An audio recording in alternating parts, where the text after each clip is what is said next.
الله الرحمن الرحيم. الحمد لله نحمده ونستعينه ونستغفره ونؤمن به ونتوكل عليه ونعوذ بالله من شرور أنفسنا ومن سيئات أعمالنا. من يهده الله فلا مضل له ومن يضلله فلا هادي له. ونشهد أن لا إله إلا الله وحده لا شريك له. ونشهد أن سيدنا ونبينا ومولانا محمدا عبده ورسوله. أما بعد،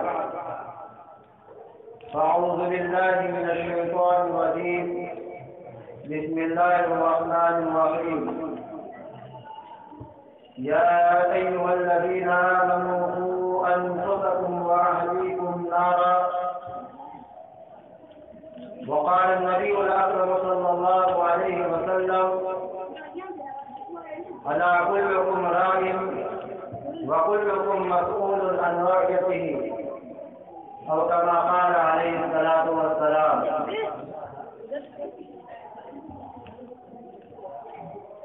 محترم و مکرم حضرات علماء کرام، معزز سامعین، پردہ نشین ماں اور بہنوں، یہ مہینہ ربیع الاول کا مہینہ ہے، اور جیسا کہ ہم سب جانتے ہیں کہ اس مہینے کے اندر ہم سب کے آقا تاجدار دو عالم سرور کائنات خاتم الانبیاء حضرت محمد رسول اللہ صلی اللہ علیہ وسلم کی ولادت باسعادت کا عظیم واقعہ پیش آیا ہے، اور ساتھ ہی ساتھ یہ بھی ہم کو معلوم ہے کہ یہی وہ مہینہ ہے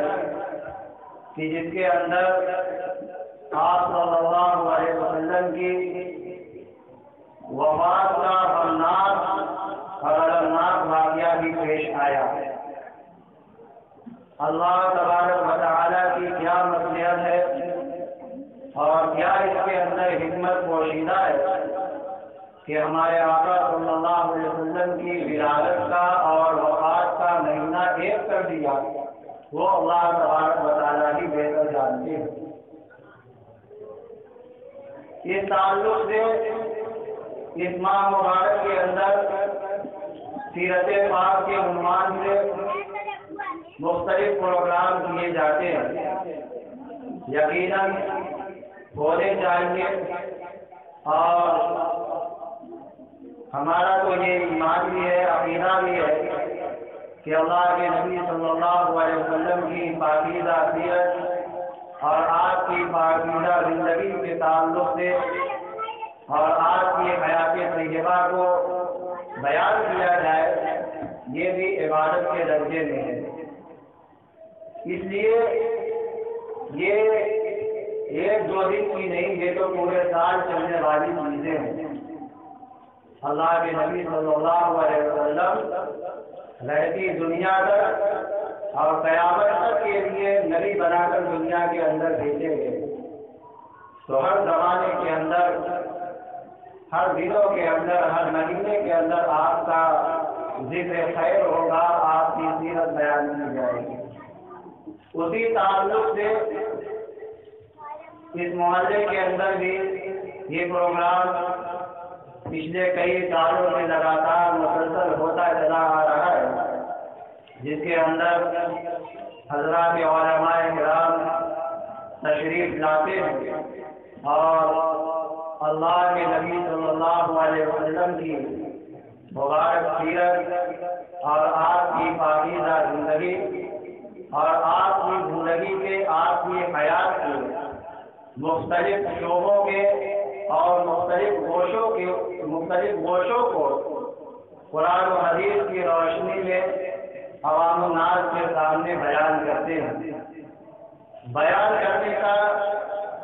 مقصد یہی ہوتا ہے کہ ہمارے دل و دماغ کے اندر، ہماری زندگی کے اندر اللہ کے نبی صلی اللہ علیہ وسلم کی پاکیزہ سیرت آ جائے ہمارے سامنے، اور ہماری زندگی کے شب و روز اور ہماری زندگی کے لیل و نہار آپ صلی اللہ علیہ وسلم کی اتباع اور آپ کی سنت اور آپ کی نقل کرتے ہوئے گزر جائے۔ یقیناً مقصد یہی ہوتا ہے اور یہی ہونا بھی چاہیے۔ اسی کے اندر دنیا اور آخرت دونوں جہان کی کامیابی ہے۔ اس دنیا کی بھی کامیابی اور آخرت کی بھی کامیابی یہی ہے۔ اللہ تبارک و تعالیٰ نے خود قرآن کے اندر فرمایا ہے، لَقَدْ كَانَ لَكُمْ فِي رَسُولِ اللَّهِ أُسْوَةٌ حَسَنَةٌ، تمہارے لیے تمہارے پیغمبر کی سیرت ایک بہترین نمونہ ہے، ایک بہترین اسوہ ہے۔ اگر تم اپنی زندگی کو گزارنا چاہتے ہو، اگر تم اپنی زندگی کو بہتر سے بہتر بنانا چاہتے ہو، تو آقا صلی اللہ علیہ وسلم کی سیرت تمہارے سامنے ہونی چاہیے۔ اور آج کا المیہ سب سے بڑا یہ ہے کہ ہم اپنے پیغمبر کی سیرت کو اس درجے میں نہیں جانتے اور نہ پڑھتے ہیں اور نہ اس کی ضرورت سمجھتے ہیں۔ حالانکہ وہ تو ایک ایسی چیز ہے کہ جس کے بغیر آخرت کے اندر نجات ممکن نہیں ہوگی۔ ہمیں تو پہلے درجے کے اندر سب سے پہلی کوشش ہماری یہ ہونی چاہیے کہ ہم جو بھی کام کریں، جو بھی عمل کریں، ہمارے سامنے ہمارے نبی کی سیرت موجود ہونی چاہیے۔ زندگی کا کوئی بھی شعبہ، زندگی کا کوئی بھی ایسا مرحلہ نہیں آتا ہے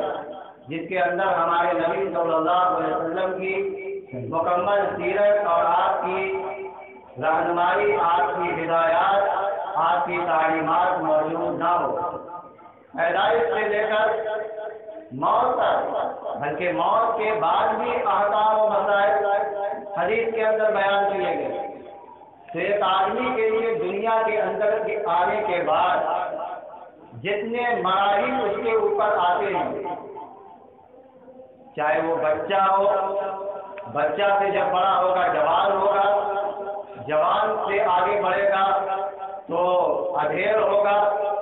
اور ادھیڑ سے آگے بڑھے گا تو بڑھاپے کی عمر کو پہنچے گا۔ اسی طریقے سے بچیاں ہیں، وہ کبھی بچی رہیں گی اور آگے چل کے پھر وہ عورت بنیں گی، پھر ماں بنیں گی۔ ان سب کے تعلق سے کوئی ایک ایسا مرحلہ نہیں آتا ہے کہ جس کے بارے میں آپ صلی اللہ علیہ وسلم نے ہدایات اور تعلیمات نہ بیان کی۔ بچوں کے تعلق سے بھی آپ کی ہدایات حدیث کی کتابوں کے اندر موجود ہے۔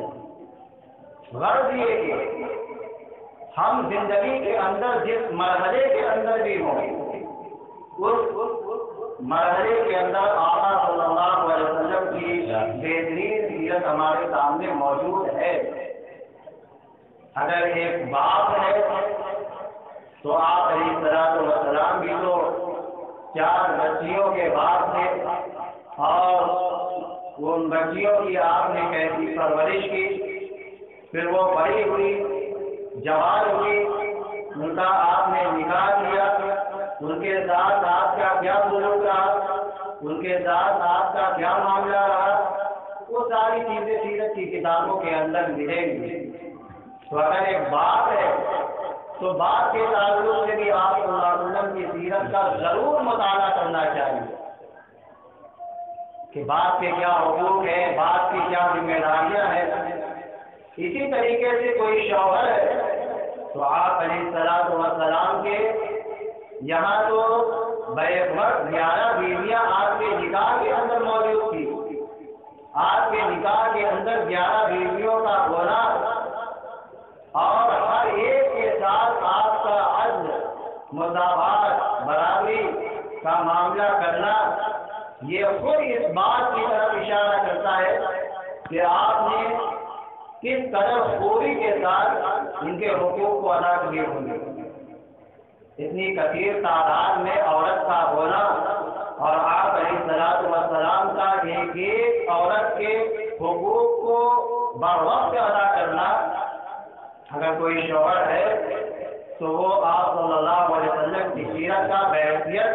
شوہر کے مطالعہ کرے کہ آپ کی تعلیمات، آپ کی ہدایات اس سلسلے میں کیا تھی. اللہ تبارک و تعالیٰ نے اس دنیا کے اندر آپ کو اسی لیے بھیجا تھا کہ آپ کی پیروی کی جائے، آپ کو لوگ اپنا نمونہ بنائیں. آپ کی زندگی کو دیکھ کر، آپ کی سیرت کو دیکھ کر، آپ کی تعلیمات اور ہدایات کو پڑھ پڑھ کر کے لوگ اپنی زندگی کو بنائیں، اپنی زندگی کو سنواریں. اللہ تبارک و تعالیٰ نے اللہ کے پیغمبر علیہ الصلوۃ والسلام کو جس قدر نوازا تھا وہ آپ بھی جانتے ہیں. اللہ تعالیٰ نے آپ کو کس ماحول کے اندر بھیجا وہ سب باتیں آپ جانتے ہیں.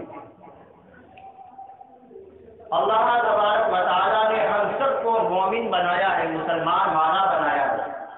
اور ایک مسلمان ہونے کی حیثیت سے ہماری کیا ذمہ داری بنتی ہے. ایک مسلمان ہونے کی حیثیت سے ہماری کیا ذمہ داری بنتی ہے،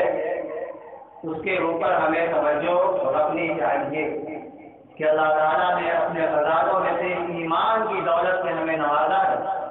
اس کائنات کے اندر اللہ تعالیٰ نے بے شمار مخلوق پیدا فرمائی ہے، اور تمام مخلوقات میں اللہ تعالیٰ نے سب سے اشرف، سب سے اعلیٰ انسان کو بنایا ہے. انسان کے اندر سمجھنے کی، بولنے کی، معاملات کو حل کرنے کی، حلال و حرام کے تعلق سے ہر ایک چیز کی تمیز ہوتی ہے. اس لیے انسان کو اشرف المخلوقات کہا جاتا ہے. تمام مخلوقات کے اندر سب سے اعلیٰ اور اشرف انسان کو کہا گیا. پھر اس انسان کے اندر بھی اللہ کے یہاں وہ بندہ بہت محبوب ہے جو ایمان والا بندہ ہے، جن کے دل کے اندر ایمان ہے، جو اسی پیغمبر کے اوپر ایمان لاتے ہیں. یہ سلسلہ تو حضرت آدم علیہ السلام سے چلا آ رہا ہے، اور سب سے آخر میں ہمارے آقا صلی اللہ علیہ وسلم تشریف لائے. لہٰذا آپ کے اس زمانے کے اندر آپ کے ماننے والے کو مومن کہا جائے گا، مسلمان کہا جائے گا. تو بحیثیت مسلمان ہونے کے ہماری کیا ذمہ داری بنتی ہے، کیا ہمارے اوپر پابندیاں عائد ہوئی ہیں. اللہ تعالیٰ نے مومنین کو جب ان مخلوقات کے اندر انسان کو اشرف المخلوقات بنایا، پھر ان میں ایمان والوں کو اور بھی زیادہ محبوب اپنے یہاں بنایا، اس لیے کہ ان کے دل کے اندر ایمان کی بنیاد کے اوپر. یہ ایمان ایک ایسی بنیادی چیز ہے کہ جس کی بنیاد پر آخرت کے اندر فیصلہ کیا جائے گا. یہی ایمان ہونے کی بنیاد پر وہ تمام نعمتوں اور وہ تمام اعزاز و انعامات کا مستحق قرار دیا جائے گا جس کا وعدہ قرآن و حدیث کے اندر کیا گیا. اور اگر ایمان سے محروم ہو کر اس دنیا سے رخصت ہوا تو وہ تمام عذابات، وہ تمام سزائیں جو قرآن کے اندر بیان کی گئی، جو حدیث مبارکہ کے اندر بیان کی گئی، وہ اس کا مستحق بن جائے گا. اللہ تعالیٰ نے کا شکر ادا کرنا چاہیے کہ اللہ تعالیٰ نے ہم سب کو ایمان والوں کی فہرست میں شامل کیا. یہ ایمان اتنی قیمتی چیز ہے، لیکن آج ایمان کے تعلق سے ہماری کیا محنت ہے، ہماری اس کے اوپر کیا توجہ ہے، اور ہم کتنا فکر مند ہے، یہ ہر آدمی جانتا ہے. آج حالات اور دور ایسا زمانہ یہ چل رہا ہے کہ اپنے ایمان کے تحفظ، اپنے ایمان کا تحفظ یہ بہت بڑا مسئلہ اور چیلنج بن چکا ہے، اور ہمیں اس کی ذرہ برابر کی فکر نہیں. اور فکر کیوں نہیں؟ اس لیے کہ ہم ایک مسلمان گھرانے کے اندر پیدا ہوئے، ہمارے والدین مسلمان، ہمارے دادا مسلمان، ہمارے آبا و اجداد مسلمان ہو کے چلے آ رہے ہیں، اور مسلمان گھرانے میں ہم پیدا ہوئے. اس لیے ایمان چونکہ ہمیں مفت میں ملا، اور اس ایمان کو حاصل کرنے میں ہماری کوئی محنت نہیں لگی، اس لیے اس ایمان کے تعلق سے ہم اس قدر فکر مند نہیں ہوتے جتنا ہونا چاہیے۔ صحابہ کرام رضوان اللہ تعالی علیہ مجمعین کے حالات اور واقعات بھی آپ اپنے سامنے رکھیے کہ کیسے کیسے حالات ان کے سامنے آئے۔ اللہ کے نبی علیہ السلام کا ابتدائی دور ہے۔ حضور علیہ السلام جب نبوت کا اعلان کرتے ہیں، ایسے وقت میں آپ کا ساتھ دینے والے چند ہی لوگ تو آپ کے ساتھ ہوئے، لیکن وہ یہ جان کر آپ کے ساتھ ہوئے ہیں کہ آپ کے ساتھ ہونا گویا کہ اپنی جان کو ہلاکت میں ڈالنا ہے، اپنی جان کو ہلاکت میں ڈالنا ہے۔ اور ایسا ہی تو ہوا ہے صحابہ کرام کے ساتھ کہ ایمان قبول کر لینے کے بعد کیسی کیسی اذیتیں اور کیسی کیسی تکلیفیں ان کے اوپر آئی اور کیسا کیسا ظلم ان کے اوپر ہوا، لیکن وہ تمام ظلم کو اور وہ تمام تکلیفوں اور اذیتوں کو برداشت کرتے رہے، لیکن وہ اپنے موقف سے، اپنے ایمان سے ذرہ برابر بھی وہ پیچھے نہیں ہٹے، اس لیے کہ وہ ایمان کی حقیقت سمجھ چکے تھے، ایمان کی حقیقت وہ جان چکے تھے۔ گویا کہ اللہ کے نبی علیہ السلام جب ان کے سامنے بیان کرتے تھے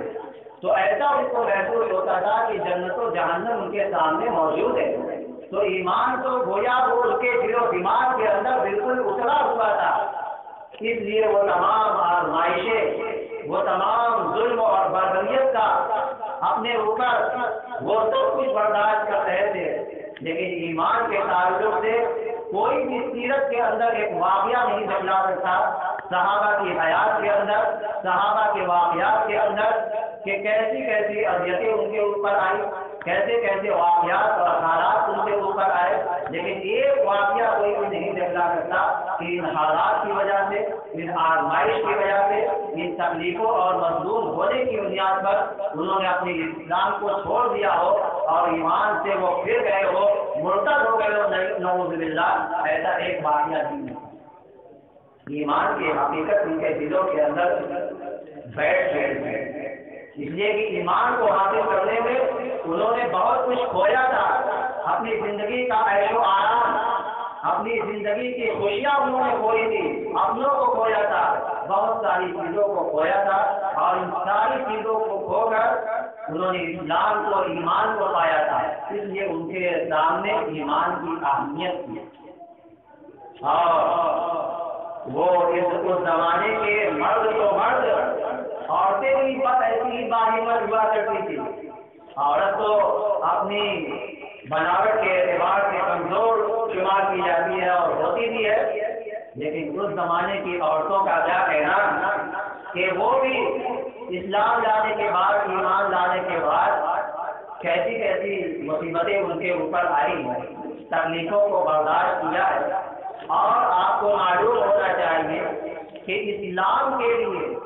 اور اسلام کے اوپر سب سے پہلی شہادت کا جو واقعہ پیش آیا ہے وہ کسی مرد کا نہیں آیا ہے، وہ ایک عورت ذات کا آیا ہے، وہ حضرت سمیہ رضی اللہ تعالیٰ عنہا۔ اسلام قبول کر لیتی ہے، ایمان لے آتی ہے،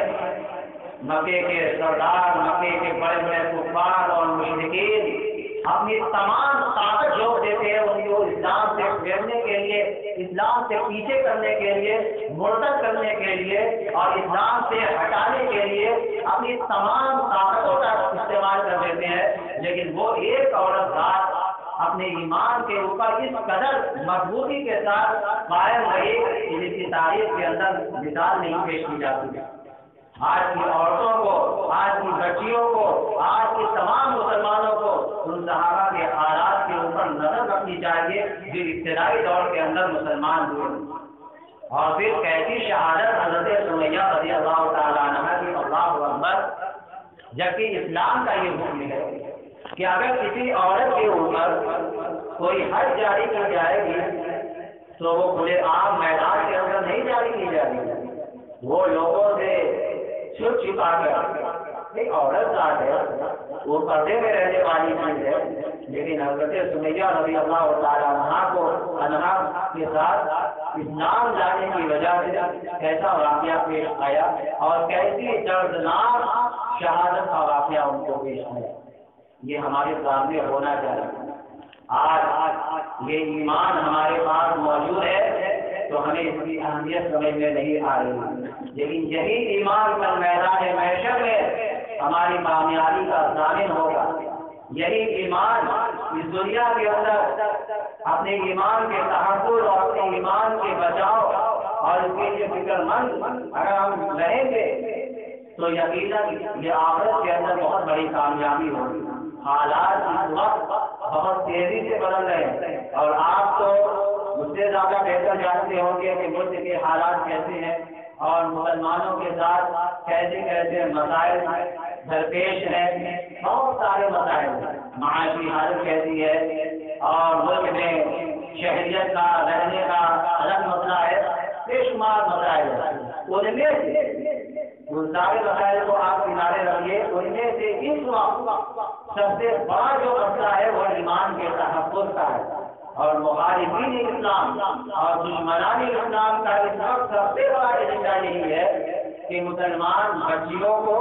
اور مسلمان لڑکیوں کو اپنے محبت کے جال کے اندر پھنسا کر کے ان کو ایمان سے محروم کر دیا جائے اور ہمیشہ ہمیشہ کے لیے ان کو ایمان سے محروم کر کے ان کو ہمیشہ کے لیے اللہ کے عذاب کے اندر مبتلا کر دیا جائے۔ حالات آپ کے بھی سامنے آ رہے ہیں، اخبارات کے ذریعے سے بھی، واٹس ایپ اور موبائل کے ذریعے سے بھی میں کھل کر آپ کے سامنے یہ بات رکھنا چاہتا ہوں۔ یہ دوسری جگہ کی بات نہیں، میں اسی شہر اور اپنے بالکل مسلم بستیوں کی بات کر رہا ہوں۔ ایسا بھی نہیں کہ ایسے علاقے کی یہ بات ہو کہ وہاں مسلمان کم ہو، برائے نام غیر مسلم برائے نام مسلمان ہو، مسلم غیر مسلم کی تعداد زیادہ ہو، وہاں اگر ایسا واقعہ پیش آ جائے تو آدمی سوچے گا کہ آگے غالب وہاں پر زیادہ انہیں کی تعداد ہے، زور زبردستی طاقت کے بدولت وہ غالب آگے، لیکن ایسی بستی کی بات میں کر رہا ہوں کہ جو بالکل مسلم بستی ہے، دور دور تک کہیں غیر مسلم کا نام و نشان نہیں ہے۔ آپ کے سامنے جو واقعات ہے اور وہ مسلم بچیاں غیر مسلموں کے ساتھ رشتہ جوڑ رہی اور تیار ہوتی چلی جا رہی ہیں اور ان کے ساتھ گھومنا پھرنا، اس وقت یہ ماحول بنا ہوا ہے، اس وقت یہ ماحول بنا ہوا ہے اور مخالفین اسلام اور دشمنان اسلام کا اس وقت سب سے بڑا ایجنڈا یہی ہے کہ ان کو ایمان سے دور کر دیا جائے، ان کی بچیوں کو چھوڑا جائے، ان کی عورتوں کو ایمان سے رخصت سے دور کر دیا جائے۔ اس لیے میرے بھائیوں، میرے عزیزوں، یہ اس وقت کوئی دوسرا نہیں اٹھے گا، ہمیں خود اٹھنا ہے اور اپنے معاشرے کی، اپنے گھر کی حفاظت کی ذمہ داری ہمیں خود اپنے آپ کو کرنا ہے۔ اس لیے ان حالات کے اندر اللہ کے نبی علیہ الصلوۃ والسلام کی وہ حدیث آپ کو یاد ہونی چاہیے جن میں اللہ کے پیغمبر علیہ الصلوۃ والسلام نے مومنین کو خطاب فرمایا ہے اور یہ ارشاد فرمایا کہ الا کلکم رائی وکلکم مسئول عن رعیتہ، کہ خبردار ہوشیار ہو جاؤ کہ تم میں کا ہر آدمی ایک ذمہ دار کی حیثیت رکھتا ہے، ذمہ داری بھری ہوئی ہوگی، کوئی چھوٹے درجے کا ذمہ دار ہوگا، کوئی بڑے درجے کا ذمہ دار ہوگا، لیکن فرمایا کہ تم میں کا ہر آدمی ایک ذمہ دار آدمی ہے اور ذمہ دار ہونے کی حیثیت سے اس کے اوپر کیا ذمہ داری عائد ہوتی ہے اس کو معلوم ہونا چاہیے، اس کو سمجھنا چاہیے اور اس کو ایسے ہی آزاد نہیں چھوڑ دیا جائے گا۔ ذمہ دار بنا دیا تو بس آزاد، اب ہم تو ذمہ دار ہو گئے بھائی، اب ہمارا اتحاد کا نام آ گیا، اب ہم بڑے ہو گئے، نہیں ذمہ دار ہو گئے تو کچھ کام کے ذمہ دار بنیے۔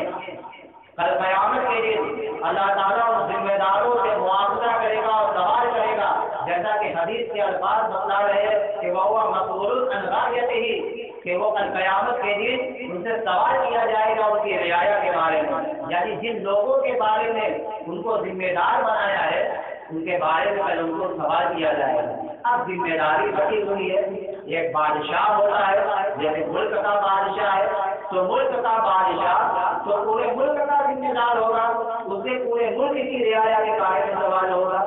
شہر کا ذمہ دار پورے شہر کا ذمہ دار ہوگا، محلے کا سردار اور محلے کا جو ذمہ دار ہوتا ہے وہ پورے محلے کا ذمہ دار ہوگا۔ گھر کا بڑا اور گھر کا ذمہ دار اور سرپرست یہ اپنے پورے گھر کا ذمہ دار ہوگا۔ تو جیسے ذمہ دار ہوں گے ویسے ہی ان سے سوال پوچھا جائے گا کہ کل قیامت کے دن ان سے یہی سوال ہوگا کہ تم نے اپنی ذمہ داری کہاں ادا کیا تھا یا نہیں کیا۔ ذمہ دار تو بن گئے کہ بھائی اب ذمہ دار ہو گیا، اب کچھ کرنا تو ہے، ذمہ داری ہونے کے بعد تو کرنا ہے۔ ایک گھر کا ذمہ دار اپنے والدوں کے اوپر، اپنی پرورش میں پالنے والے اپنے بچوں اور بچیوں کے اوپر، اپنے چھوٹے بھائی اور بہنوں کے اوپر مضبوطی کے ساتھ نگاہ رکھے، اور ان حالات کے اندر ضرورت ہے اس بات کی کہ ہمیں ان بچوں اور بچیوں کو دینی تعلیم سے آگاہ کرنا چاہیے، دینی تعلیم ایمان ان کو سکھلانا چاہیے، ایمان کی اہمیت ان کو بتلانا چاہیے، ایمان کی عظمت ان کو سکھلانا چاہیے، ایمان کے فوائد ان کو بتلانا چاہیے، ایمان کے اوپر اللہ کے یہاں کیا کیا وعدے ہیں اور اللہ کے یہاں کیا کیا نعمتیں اس کے اوپر ملنے والی ہے ان کو سنانا چاہیے، اور اس ایمان کے محروم ہو جانے کی بنیاد پر کیا کیا سزائیں ہوں گی، کیسے کیسے عذابات ہوں گے ان کو سنانا چاہیے۔ بزرگوں کے واقعات پڑھانا چاہیے، سنانا چاہیے، صحابہ کے واقعات ان کے حالات ان کو پڑھ کر سنانے چاہیے، نبی کے زندگی ان کی سیرت، نبیوں کے حالات، قرآن کے واقعات ان کے سامنے رکھنے چاہیے۔ لیکن آج ہمارے گھر اور ہمارا معاشرہ بالکل اس سے دور دور تک اس سے کہیں رشتہ نہیں۔ نبی کی سیرت کے اوپر ایک جلسہ کرنا کافی نہیں ہوگا، سیرت کو اپنے سامنے رکھنا ہوگا کہ والدین ہے تو ہمیں اپنے بچوں کے ساتھ کیسے رہنا ہے، ہمیں اپنی بچوں کو کیسے آخرت کے اندر محفوظ رکھنا ہے۔ ہمارا یہ بچہ جا رہا ہے تو کہاں جا رہا ہے، یہ موبائل لے کر بات کر رہا ہے تو کس سے بات کر رہا ہے۔ آج بچے مانتے نہیں، بالکل آزاد، سب سے آزاد اور ہلکا جواب، سیدھا جواب، ارے وہ بچے ہیں کرتے ہیں، سنتے نہیں بس وہ مان کرتے ہیں۔ یہی جھوٹ اور یہی آزادی خطرناک واقعہ بن جاتی ہے۔ قبل اس سے کہ وہ واقعات ہمارے اور آپ کے ساتھ پیش آئیں، قبل اس سے کہ ہمارے اور آپ کے ساتھ وہ واقعہ پیش آئے، اس سے پہلے ہمیں ہوش میں آنا چاہیے۔ اور اس وقت جو ماحول چل رہا ہے مسلم بچیوں کے ساتھ، ان کو اپنے ساتھ لے جانا، گھمانا پھرنا، اور پھر ایمان کی دولت، اور پھر ان کے ساتھ ظلم و زیادتی کرنا، اور پھر ایمان سے ان کو محروم کر دینا، یہ ایک مشن کے طور پر چل رہا ہے، میرے بھائیوں، میرے عزیزوں، مجھے بس یہی مختصر سی بات کرنی تھی کہ ان حالات کے اندر ہر آدمی ذمہ دار ہے۔ باپ گھر کا ذمہ دار ہے، محلے کا ذمہ دار محلے کا ذمہ دار ہے، شہر کا ذمہ دار شہر کا ذمہ دار ہوگا۔ ذمہ داری الگ الگ ہے، اسی حساب سے اس کی ذمہ داری آئے گی۔ مدرسے کا ذمہ دار مدرسے کا ذمہ دار ہوتا ہے، اسے شہر کے حالات، اس کے شہر کے بارے میں اسے نہیں پوچھا جائے گا کہ شہر میں پڑھا جانا یہ واقعہ ہو گیا تو آپ کیا کرتے ہیں، وہ کہے گا کہ میں مدرسے کا استاد ہوں، صدر مدرس ہوں، میں مدرسے کے بارے میں جانوں گا کہ پورے شہر کے حالات کو جانوں گا۔ تو ذمہ داریاں بڑی ہوئی ہیں، ان ذمہ داریوں کو سمجھیے۔ آپ بھی ذمہ دار ہیں، ہم بھی ذمہ دار ہیں، عورتیں بھی ذمہ دار ہیں، مائیں بھی ذمہ دار ہیں، بہن بھی ذمہ دار ہے، ہر آدمی اپنے آپ میں ذمہ دار ہے، اور وہ ذمہ دار اپنے آپ کو ذمہ دار سمجھنا ہوگا، اور سمجھنے کے ساتھ اسی کے حساب سے اپنی ذمہ داری بھی ادا کرنی ہوگی۔ اللہ تعالیٰ نے فرمایا ہے یا ایھا الذین آمنوا قوا انفسکم وأہلیکم نارا، اللہ تعالیٰ فرماتے ہیں کہ اے ایمان والو خود بھی بچو، اپنے آپ کو بھی جہنم کی آگ سے بچاؤ، اور اپنی جانوں کو بھی، اور اپنے اہل و عیال، اپنے ماتحتوں کو بھی جہنم کی آگ سے بچاؤ۔ یعنی ان کو ایسا کام نہ کرنے دو، ان کو جھوٹ ایسی نہ دو کہ وہ غلط راستے پر چلے جائے، وہ کسی دوسرے راستے پر چلے جائے، وہ کسی گناہ کے راستے پر چلے جائے، تو اس سے جو نقصان ہوگا وہ انہیں کا نقصان ہوگا، اور پھر ان کے اس گناہ کی بنیاد پر جو سزا ملے گی خود ان کو ملے گی۔ اسی لیے پابند بنایا گیا کہ خود بھی جہنم سے بچیے، آپ سے بچیے، اور اپنے اہل و عیال کو بھی اس آگ سے بچائیے۔ اسی لیے مجھے بس ایک بات ہے، اگر آپ سے رخصت ہوں گا، میں اس پورے علاقے کے لوگوں کو ذمہ دار بنا کر کے آج چھوڑ رہا ہوں کہ اپنے معاشرے کے اوپر نگاہ رکھیے، اپنے معاشرے کے اوپر نگاہ رکھیے، گھر والے اپنے گھر کے اوپر، اسکول اور کالج میں پڑھے، ہم یہ کبھی نہیں کہتے ہیں کہ اسکول اور کالج کی تعلیم نہ دلانا چاہیے، لیکن دین کی تعلیم سے محروم کر کے تب ہم کہیں گے کہ ایسا نہیں ہونا چاہیے۔ کیوں؟ ایمان سیکھنے کی ضرورت نہیں ہے، نماز سیکھنے کی ضرورت نہیں ہے، جس کے اوپر ہمیشہ ہمیشہ کی کامیابی ہے، کیا اس کو سیکھنے کی ضرورت نہیں ہے؟ کلمہ سیکھنے کی ضرورت نہیں ہے؟ نماز کے آداب، نماز کے فوائد، نماز کے فرائض اور اس کی سنت اور اس کے آداب، وضو کے فرائض، اس کے آداب، غسل کے فرائض، اس کے آداب، پڑوسیوں کے ساتھ کیا معاملہ ہونا چاہیے اس تعلق سے، کیا سیرت کا مطالعہ نہیں کرنا چاہیے؟ سیرت کے اندر ہر چیز موجود ہے، بس آپ سیرت کی کتاب اٹھائیے۔ آج ضرورت اس بات کی ہے، آج ضرورت اس بات کی ہے، سیرت کا مطالعہ کیجیے، اور جس ذمہ داری کے اوپر آپ ہیں، پیغمبر علیہ السلام کی ان ہدایات کو آپ پڑھیے، ان تعلیمات کو آپ پڑھیے، اس سیرت کو اور اس زندگی کو آپ دیکھیے، اور اسی ذائقے میں اپنے آپ کو ڈالیے، تبھی ایک اچھا معاشرہ وجود میں آئے گا، اور ہم اپنی بھی اور اپنے نسلوں کی ایمان کی قیت کو محفوظ کر پائیں گے، اور اس تعلق سے ہم اس کے لیے ایک بہترین ذریعہ بھی بنیں گے۔ اللہ تعالیٰ ہم تمام لوگوں کو ان ہدایات کے اوپر مکمل طریقے سے اہتمام کے ساتھ عمل کرنے کی توفیق عطا فرمائے۔ وآخر دعوانا الحمد للہ رب العالمین۔